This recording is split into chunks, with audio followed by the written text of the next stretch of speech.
This is RM Pinay. I want to share it's a very simple and easy method. Ano ayusin ang opsyon sa Facebook Reels na hindi nagpapakita na problema.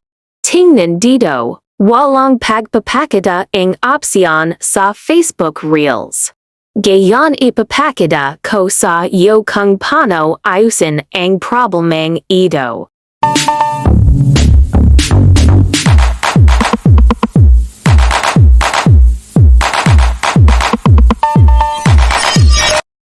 One, go to phone setting at app management ang setting. Hanapin mo yung Facebook app mo.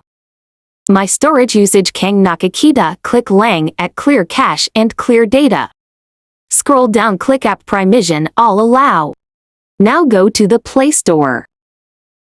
You pay to your Facebook apps kailangan naka meta version.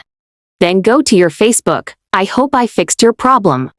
Don't forget to like, don't forget to subscribe. Thank you.